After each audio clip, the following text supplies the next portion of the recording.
आइए शुरू करते हैं। कहते हैं कि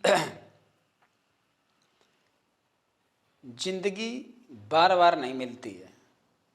ऐसा लोग बोलते हैं कि जिंदगी बार बार नहीं मिलती है, लेकिन ये बिल्कुल गलत है, बिल्कुल गलत।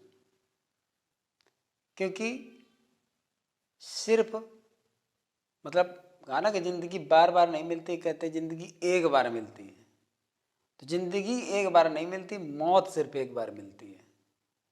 और जिंदगी रोज मिलती है, हर दिन नया होता है, हर दिन एक नया जीवन होता है। तो इन्हीं पंक्तियों के साथ, इसी लॉजिक के साथ, कॉन्सेप्ट के साथ ये शुरू करते हैं कि कहानी में आगे क्या हुआ। तो कहानी जो पेंडिंग पड़ी हुई है तो उसको थोड़ा सा आगे बढ़ा लेते हैं, क्योंकि तमाम बच्चों के अंदर ये क्यूरियसिटी होगी कि ये पता चले कि कहानी में आगे क्या हुआ। तो शुरू करते हैं कि जिस समय वो राजा मरे हुए तोते के अंदर प्रवेश हुआ और इसके बाद अपना शरीर छोड़ दिया, तो वो जो मंत्री खड़ा था वो तुरंत अपना शरीर छोड़ा और राजा के शरीर में प्रवेश कर गया। तुरंत तलवार निकाली और उसको मारने के लिए झपट पड़ा, लेकिन वो तोता चूंकि राजा था, समझ गया उसकी चाल, उसकी चालाकी, धूर्तता उसकी समझ गया, तो वो तुरंत उड़ गया। अब जब उड़ गया तो अब मंत्री तो कुछ कर नहीं सकता, तो वहाँ से अपने घोड़े में सवार हुआ और सीधे महलों की ओर आ गया। जब महलों में आया तो चूंकि राजा की एक्टिविटी, हैबिट्स वो सब जानता था, तो उसी तरह से अपना दरबार में पहुँच गया। दरबार में पहुँचा और दरबार में पहुँचने के बाद अपना सारे कार्यक्रम अपना देखने लगा। इधर लोगों के मन में ये था कि मंत्री कहाँ चला गया, मंत्री कहाँ चला गया। गए तो राजा के साथ ही थे। तो एक आदमी हिम्मत करके पूछा, तो उसने कहा नहीं, उनको मैंने किसी काम से किसी और राज्य में भेज दिया है, वो आ जाएंगे। ऐसे करके वो बात निपट गई। अब क्या हुआ कि जब शाम को दरबार से फुर्सत होकर के राजा जब महलों में गए अपने रानी के पास, तो यहाँ पर एक जो सीक्रेट था वो पहले आपको बताया नहीं था मैंने। क्योंकि वो सीक्रेट होता है ना, कि जब राजा विद्या सीखने के लिए गया था तो अपनी रानी को एक निशानी दी थी उसने कि मैं ये, चूँकि पहले के ज़माने में होता क्या था कि ये सारी चीज़ें संभावित होती थी कि हम विद्या सीखने जा रहे हैं, कहीं कुछ हो जाए, कुछ घटना घट जाए या अन्य कोई बात हो जाए, तो पहले से इन चीज़ों का एहसास रखते थे। तो रानी को एक निशानी दी थी, अंगूठी, और वो कह रही थी कि वो राजा ने कहा कि इसको अपने हिसाब से आप कहीं छिपा दो, और जहाँ छिपाओ तो हमें बता दो। और जब हम लौट के आवें और जब पूछें कि वो अंगूठी कहाँ है, और अगर हम बता दें, आप हमसे पूछना कि वो जो अंगूठी दी थी वो कहाँ रखी है, और अगर बता दें कि इस जगह रखी, सही जगह पर रखी है, तो समझ जाना कि हम आप ही के राजा हैं। वरना अगर ना बता पाए तो समझ जाना कि कोई षड्यंत्र है, कोई चाल है और कोई धोखेबाजी हुई है। तो चूंकि ऐसा होता था पहले, आज भी होता है लेकिन रूप अलग है। तो जब रानी को अंगूठी दी तो रानी ने क्या किया था कि उसको वही जो वो दरवाज़ा था उसको थोड़ा सा जो पत्थर लगा था उसको हटा करके उसी के नीचे दबा दी थी, दहलीज पे मतलब उसको गाड़ दिया था। और राजा को बता दिया था कि हम यहाँ पर ये घड़ी है, अगर आप आओगे और ये बता दोगे कि यहाँ पर है तो आप, और ये रानी और राजा के अलावा और किसी को ये बात पता नहीं। तो जब शाम को ये गया राजा, चूंकि ये तो मंत्री था, ये राजा था नहीं, गया तो इसने अपना दरवाज़ा खटखटाया महलों का, जहाँ रानी रहती थी रनिवास में। बोले कौन? अरे कहें हम तो राजा साहब हैं, हम तो विद्या सीखने गए थे, अब वापस आ गए भाई, दरवाज़ा खोलो। अरे कहिए तो बहुत अच्छा हुआ, बड़े दिन लगा दिया अपने आने में। बोले तो चलिए फिर बता दीजिए। कहें क्या? अरे कहा वही जो आप चलते टाइम कह कर गए थे। बोले पूछिए तो। कह पूछना क्या, जो आप निशानी दे गए थे वो बता दीजिए कहाँ रखी है, तो बस सारा मसला हल, और हमें भी विश्वास हो जाएगा क्योंकि आप ही के सलाह के अनुसार ऐसा हुआ था। बोले वो तो आपने जहाँ रखा वहीं रखी है। बोले फिर भी कहाँ रखी है? बोले अरे वहीं रखी है जहाँ रखी थी, रखी होगी, देखो जाके अलमारी में रखी होगी। अब रानी को ये झटका लगा कि अब गड़बड़, मतलब कि ऐसा है नहीं, कहीं कुछ गड़बड़ हो गया। अरे बोले मजाक क्यों करते हैं आप, सही से बता दीजिए कि कहाँ रखी है। ज़्यादा, एक तो वैसे भी समय बहुत ज़्यादा समय गुजर गया आपकी विद्या में, और आप सही से बता दीजिए तो बस हम आपको अंदर बुला लेते हैं। बोले भाई देखो मजाक तुम कर रही हो, मैंने जब कहा कि वहीं देखो जहाँ बेडरूम में वहीं पर रखी होगी कहीं। बोले नहीं तो फिर जब तक आप बताएंगे नहीं तब तक दरवाज़ा नहीं खुलेगा। अब मंत्री को शक हुआ कि ये कुछ राज है, यहाँ पर काम बिगड़ रहा है। खैर वो कोई बात नहीं, अपना दरबार को लौट गया। अब वहीं पर अपना वो रैन बसेरा किया। इसके बाद सुबह उसने आदेश दिया कि जितने आसपास राज्य में जितने तोते मिले सब बहेलियों को, आखेटकों को बुलाया और कहा कि जितने तोते मिले सबको मार कर लाओ, 5 रुपया तोता है, मतलब पकड़ के लाओ, जिंदा लाओ ला पाओ तो जिंदा ला पाओ, मरा ला पाओ तो मरा ला पाओ, लेकिन सब जितने जिसको, अब जितने मान लो राज्य में 150 आखेटक थे, सबको ये ठेका दे दिया कि जो जितने मार्क लाएगा प्रति तोता उसको 5 रुपये दिया जाएगा। पहले के ज़माने में 5 रुपये बहुत थे। आखेटकों को ये बिजनेस मिल गया तो अपना ले लेकर अपना जाल और अपना चल पड़े। तो अपना कोई कहीं से 5-10 मार के ला रहा, कोई कहीं से 5-10 के मार के ला रहा है या पकड़ के ला रहा है, तो राजा उनको मरवा देता। तो वो ये सोच रहा था कि इन्हीं में कोई कहीं ना कहीं पकड़ में आ जाएगा, वो मर जाएगा, हमेशा के लिए ये संकट खत्म हो जाएगा। तो सारे बहेलिए अपना मारने लगे, कोई कहीं से मार कर लावे, कोई कहीं से मार कर लावे। इधर अपना दिन में एक आध बार रानी के यहाँ अपना जाकर प्रयास करे कि रानी शायद हमको स्वीकार कर ले, तो बस सब सीधा हो जाए मामला, कोई दिक्कत नहीं, हम तो राजा बन गए बिना मेहनत के। इधर एक बहेलिया जब जाल डालता है एक पेड़ में, एक बरगद का पेड़ था बहुत बड़ा, और उसी में ये तोता बैठा हुआ था जो राजा था। इसने शाम को जाल डाल दिया था, ये सुबह जब गया तो सारे तोते फंसे थे और ये भी फंस गया था उसी में जो राजा था। तो जब सारे तोतों को खोल खोल करके अपनी झोली में पैर बांध बांध करके डाल रहा था, और जब इसको पकड़ने लगा तो ये बोला हे अखेटक, तो इसको झटका लगा, ये तो बोलता है। तो ये थोड़ा हटा पीछे, एकदम हाथ हटाया, फिर बोला क्या बात है भाई, आप तो बात कर रहे हो? बोले हाँ मैं बात कर रहा हूँ, मैं ये आपसे पूछ रहा हूँ कि आपको एक तोते के कितने पैसे मिलते हैं? बोले 5 रुपये मिलते हैं, चाहे हम मार के ले जाएं चाहे जिंदा ले जाएं। कहे फिर राजा क्या करता है? कहे उनको मरवा देता है। कहा अच्छा। कहे आपसे मैं एक विनती करना चाहता हूँ। बोले बताइए। कहे कि मैं जहाँ कहूँ मुझे जाकर वहाँ बेच दो या वहाँ ले चलो, ठीक, और जो तुम चाहोगे वो कीमत में तुमको दिलवा दूंगा। तुमको पैसे से मतलब, इससे मतलब थोड़ी नहीं कि मतलब कहाँ बेचे कहाँ न करे कहाँ करे। भाई तुमको पैसे मिलते हैं राजा को देने के, जब आप तोते पकड़ के देते हो तो पैसा मिलता है, पैसा आपको मिलेगा, बल्कि जो पैसा चाहोगे, जो कीमत चाहोगे वो आपको कीमत मिल जाएगी। लेकिन मैं जैसा कहूँ वैसा कर दो, उसके यहाँ न ले चलो, मैं जहाँ कहूँ वहाँ ले चलो मुझको। आखेटक ने दिमाग लगाया, इसमें क्या बुराई है, सारे तोते वहाँ ले जाता हूँ, इसको केवल दूसरी जगह ले जाऊँगा जहाँ ये कहेगा, क्या प्रॉब्लम, पैसा का पैसा ज़्यादा मिल जाएगा, बाकी ये भी अपना खुश मैं भी खुश। बोले मंजूर है।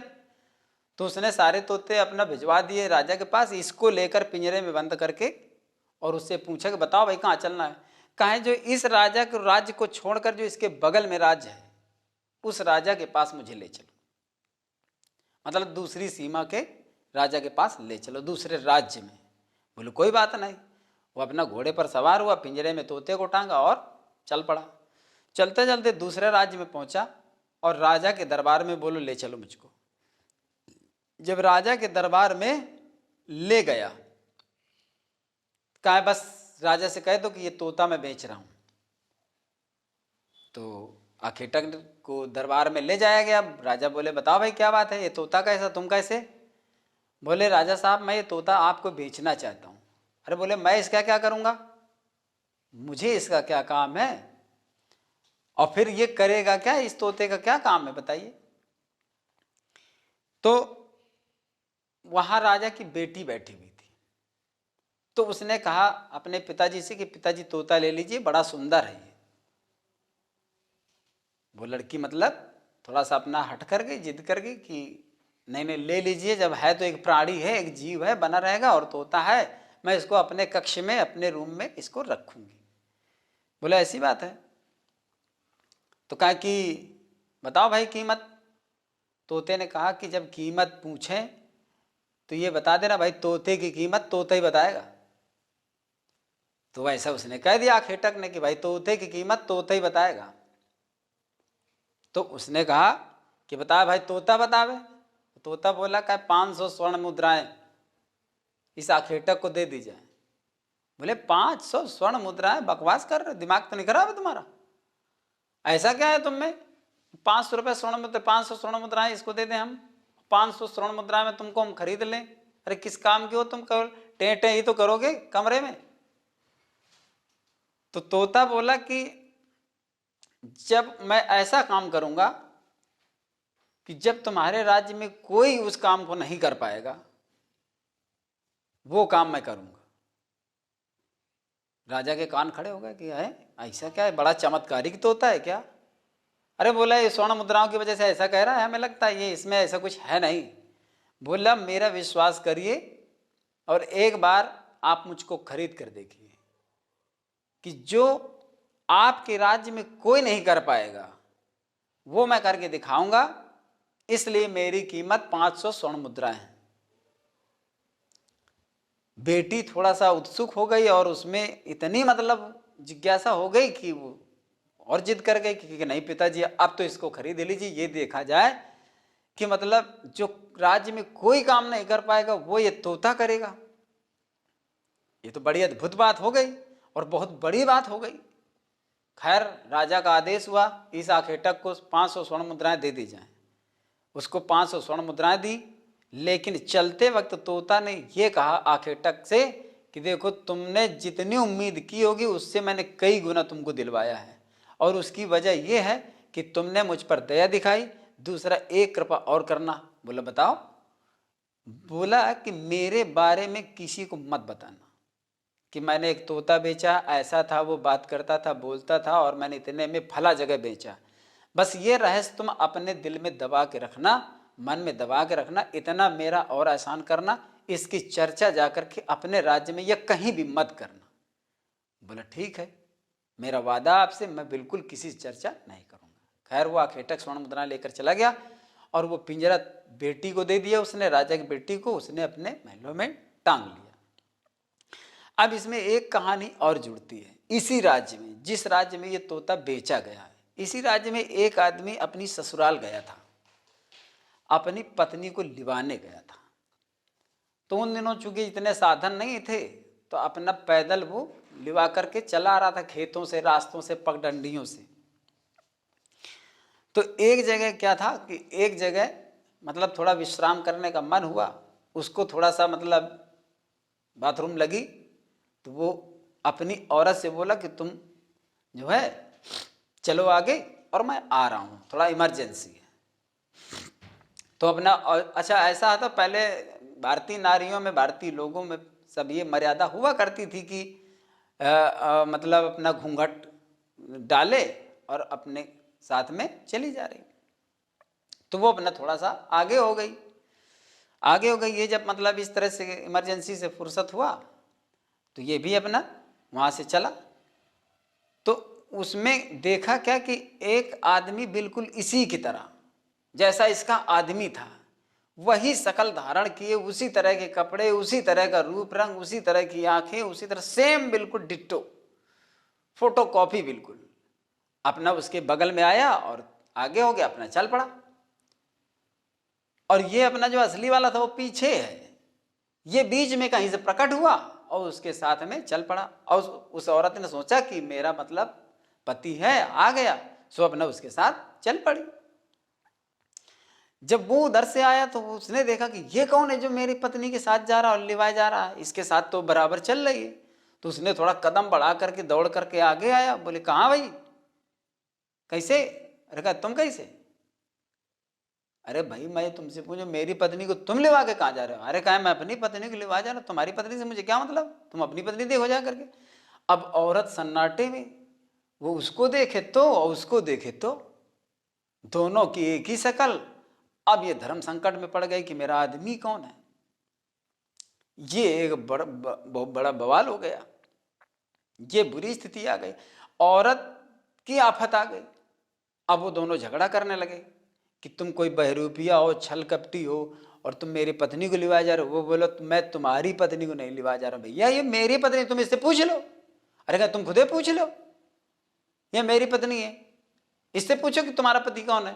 बोले बता भी तुम्हारे पति कौन है। अब उसकी समझ में आवे तो बतावे कौन है।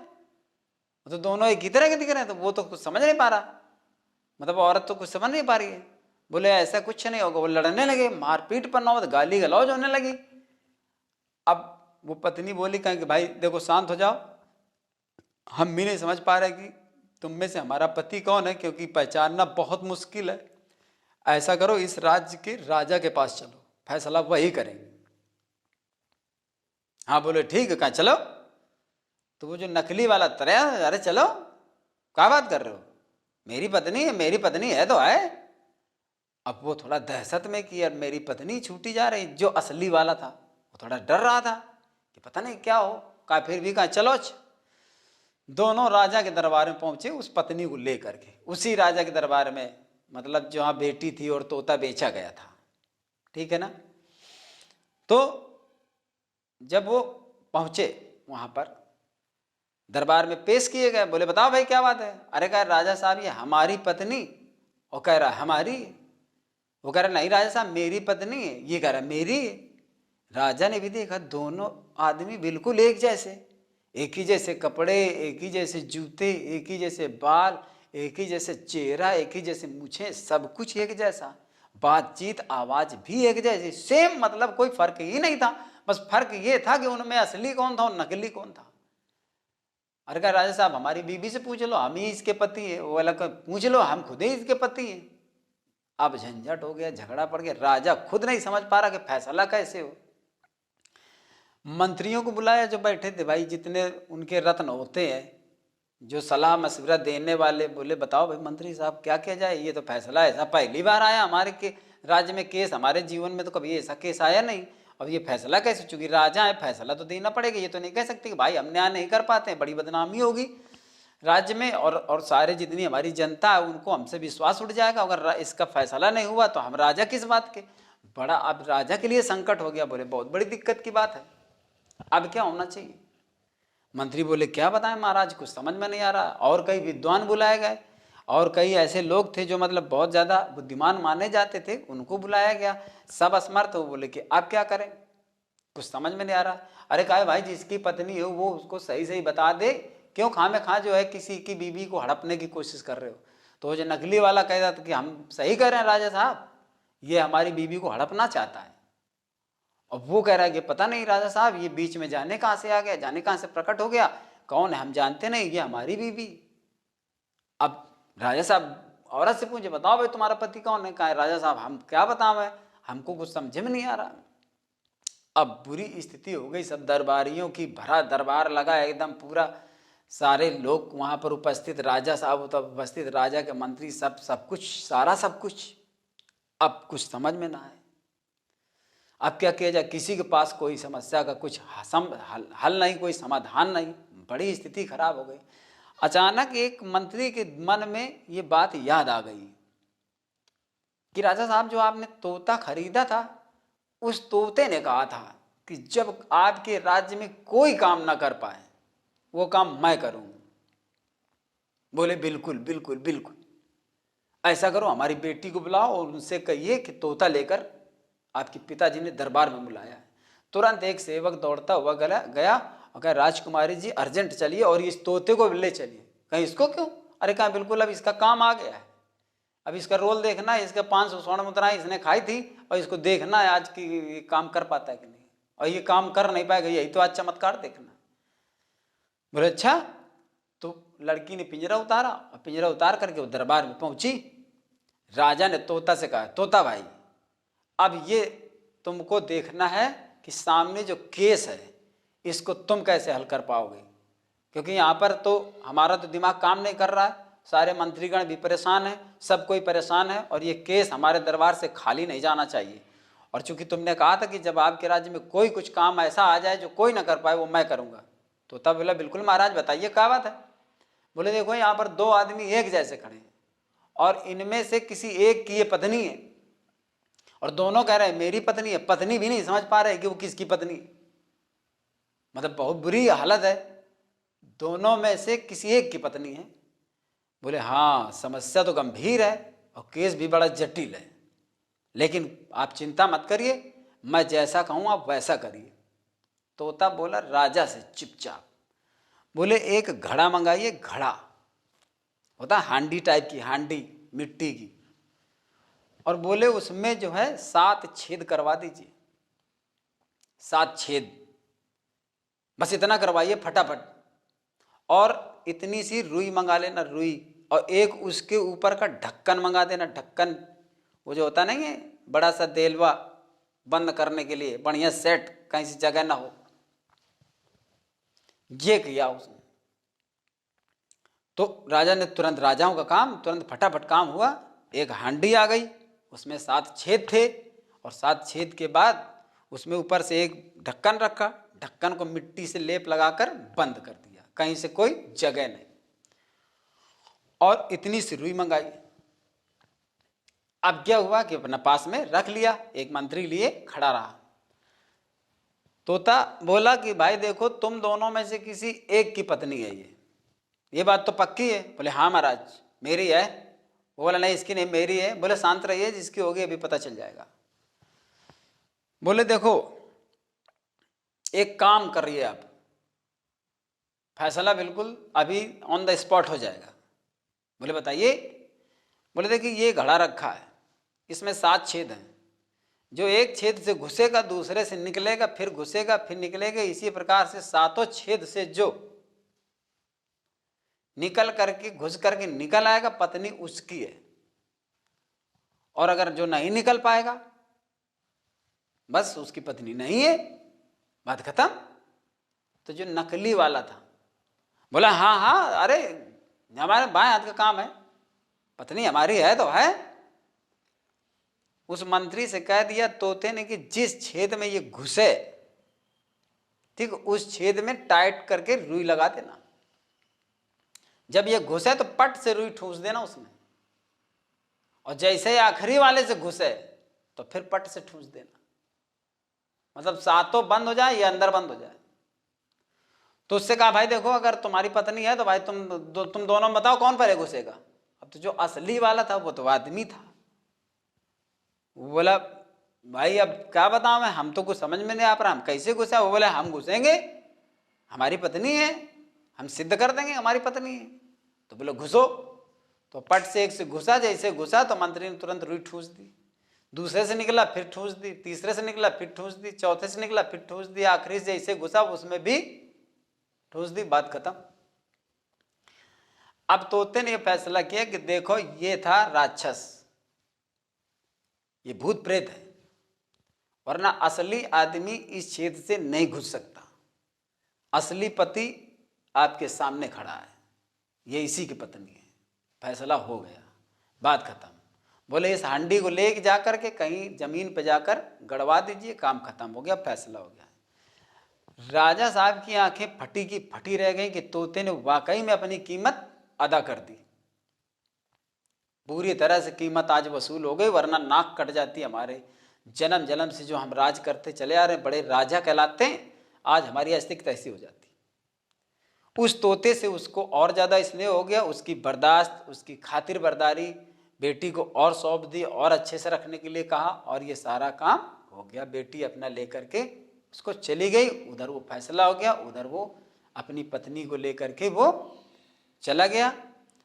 अब इधर क्या हुआ कि इस फैसले की चर्चा दूर दूर तक होने लगी, दूर दूर तक हो गई फैसले की चर्चा।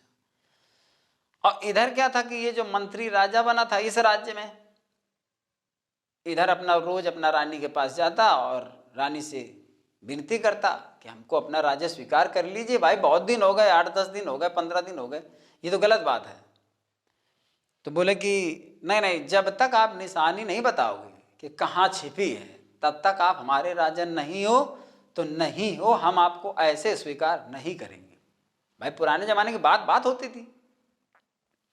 इधर धीरे धीरे अपनी नौकरानियों और दासियों के माध्यम से इस न्याय की खबर, जो फैसला सुनाया गया था, इस न्याय की खबर उस रानी के पास तक भी गई, जो उस राजा के जो तोता बना था उसकी जो पत्नी थी। तो उसको जब इस न्याय की खबर मिली तो उसको भी इस बात का एहसास हो गया कि ऐसा न्याय तो मेरे राजा ही कर पाते थे और कोई ऐसा न्याय आज तक कर नहीं पाया, कि मतलब इस तरह की सिचुएशन आ जाए, ऐसी मतलब संकट आ जाए और इस तरह का ऐसा फैसला सुना दे। तो जब ऐसा हुआ तो उसने अपना चुपचाप रहस्यमय तरीके से उसने उस तोता को वहां से लाने के लिए प्लान बनाया, और यही चाल उस तोते की भी थी कि ऐसे ऐसे करके किसी तरह से कोई बात हो जाएगी तो ये खबर रानी तक पहुंच जाएगी। अब इधर क्या हुआ कि रानी ने सोचा कि वो तोता मुझे लाना पड़ेगा, वही मेरा पति है, ये तो नकली है, ये मुझे लगता है मंत्री है, क्योंकि मंत्री का कहीं अता पता है नहीं। और ये विद्या, छल विद्या से उसने वो राजा बन गया और मेरे पति को कहीं इधर उधर कर दिया। तो जब न्याय हुआ कि नहीं हुआ, ऐसा न्याय हुआ और न्याय एक तोते ने किया है, वहां पर तोते ने न्याय किया, तो उनको ये एहसास हो गया रानी को कि लगता है मेरे पति को इसने तोता बना दिया। तो चुपचाप वो रात के सन्नाटे में, चांदनी रात में, अपनी सहेलियों को ले करके और निकल गई उस राजा की सीमा में, रातों रात पहुंची और अर्जेंट जो है पूरा खबर दी दरबारन को कि फला राज्य की रानी आपसे मिलना चाहती तत्काल। राजाओं का काम, तुरंत बंदोबस्त हुआ, तुरंत मुलाकात, मीटिंग हुई, और मीटिंग में रानी ने सारी बात बताई कि वो जो तोता आपका है वो मेरा राजा है, मेरा पति है, और इस तरह की घटना उनके साथ हुई है संभवतः, क्योंकि वही ऐसा न्याय कर पाते हैं और कोई ऐसा न्याय कर नहीं पाया आज तक। अब मुझे अपने राजा पर पूरा भरोसा है, इसलिए कृपा करके वो मुझे आप तोता लौटा दीजिए। बोले तोता तो अब नहीं देंगे हम, क्योंकि वो हमें तोता चाहिए, हमें भविष्य के लिए बहुत सारे काम आ सकते हैं, बहुत ज़रूरत रहती है हमको। बोले नहीं, आप ऐसा नहीं कर सकते, आप तो जानते हैं कि वो मेरा पति है। अरे कहा हम ऐसे कैसे मान ले पति है? कहा नहीं, मैं जब आपको ये सिद्ध कर दूंगी तब आप मानोगे। कहा लेकिन अभी हमको तोता दे दीजिए। बोले तो तोता, चलिए ठीक। बेटी ने कहा कि बेटी चूंकि महिला है तो उसके अंदर दया भाव ज़्यादा, रानी की मतलब मजबूरी और इस दयनीय स्थिति को देख करके वो पिघल गई। उसने कहा पिताजी तोता दे दीजिए, अगर ऐसी कोई बात होगी तो पता चल जाएगा। तो खैर उसने, रानी ने कहा कि बताइए तोते की कीमत। अरे कहा कीमत हीमत कुछ नहीं, हम राजा लोग हैं, ऐसा कुछ नहीं होता कि नहीं आपसे पैसे ले लें, और आप भी एक महाराज की पत्नी हैं, इसलिए हम तो इनको तोता समझ के रखे थे, लेकिन ये तो महाराज हैं और तभी इन्होंने लगता है ऐसा न्याय किया, वरना तोतों के बस में ये थोड़ी होता है कि ऐसा न्याय कर दें। खैर सादर उन्होंने वो तोता समर्पित किया, वो रातों रात लेकर के अपने महलों में आई। और सुबह फिर ये हुआ कि तोते ने बात की कि देखो तुमने मुझे पहचान लिया और तुम मुझे ले आई, और इस मंत्री ने छल से मुझको तोता बनाया और ऐसे ऐसे करके मेरे शरीर में प्रवेश हुआ। पूरी घटना उन्होंने बताई। अब बोलो बताओ अब क्या किया जाए कि मुझे दोबारा मतलब ये शरीर मिल जाए।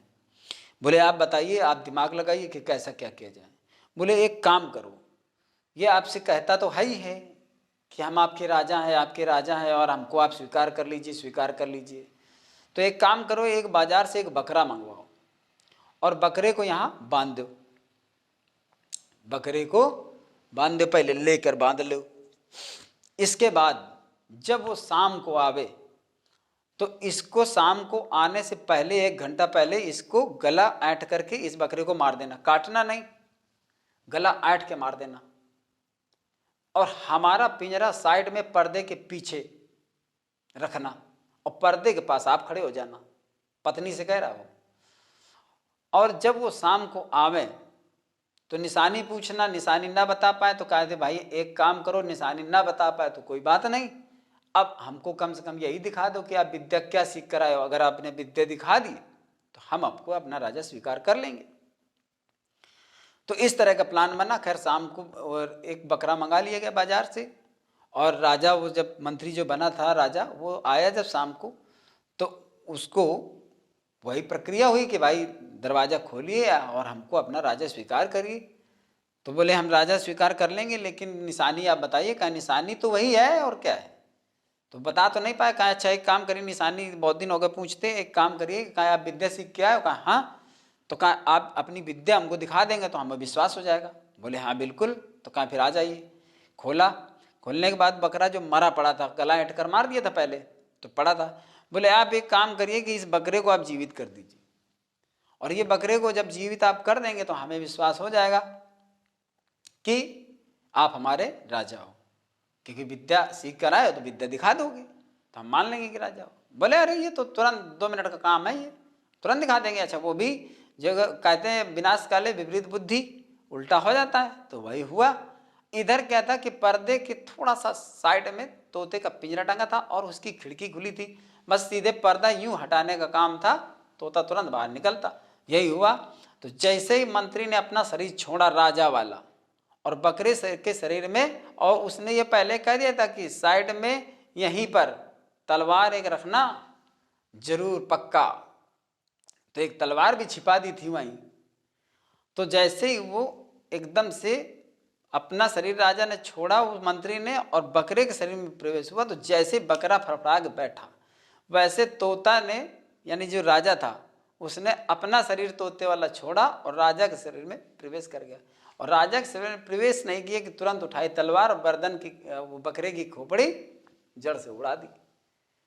तो बकरे की खोपड़ी इधर धड़ इधर फड़फड़ा के वो मर गया। अब ये हो गया। जब ये हो गया तो अब राजा तो अपना शरीर वापस पा गया, मंत्री मर गया हमेशा के लिए। फिर उस बकरे की खोपड़ी को राजा ने, मतलब इस उद्देश्य से कि ये जिंदगी भर तड़पेगा और तरसेगा, इसने मेरे साथ छल कपट किया है। उस खोपड़ी को उसने बाजार में लटकवा दिया था, और लटकवाने के बाद वही खोपड़ी थी जो हंसती थी और रोती थी। तो वो हंसता इस बात पर था कि देखो मैं किस प्रकार राजा बन गया था और कैसे मैं बढ़िया आराम से और शान से पूरा दरबार और कैसे मैं चलाता था, किस तरह से मेरा रौब था और किस तरह से पूरा वर्चस्व मेरा स्थापित हो गया था। और रोने इस बात से लगता था कि किस प्रकार से धोखे से फिर मेरी जान चली गई और मैं हमेशा के लिए मार दिया गया। तो बस जब उसको अपने राजा होने की बात याद आती थी तो हंसने लगता था, और जब इस तरह से छल कपट से उसको फिर मार दिया गया और पूरी तरह से वो फिर जीवन से अपने हाथ धो बैठा तो वो रोने लगता था। तो यही वो बकरी की खोपड़ी थी जो कभी हंसती थी तो कभी रोती थी। तो ये कहानी सुनाने के बाद वो पंडित जी बोले कि सेवादार सुना तुमने, ये बकरी की खोपड़ी इसलिए कभी हंसती थी कभी रोती थी। अब पैर दबाना बंद करो और अब सो जाओ, सुबह गंगा नहाने चलना है। तो अब कहानी आपको कैसी लगी? कहानी यहाँ से समाप्त हो गई। कमेंट करके ज़रूर बताइए। और ये था आज का एंटरटेनमेंट। चूँकि कहानी बाकी थी तो मैंने सोचा चलो पूरा कर देते हैं, ये भी ज़रूरी है, थोड़ा सा मूड फ्रेश हो। तो इस तरह से ये कहानी आज की समाप्त। और सभी को बहुत बहुत धन्यवाद। फिर मिलते हैं किसी अगले वीडियो।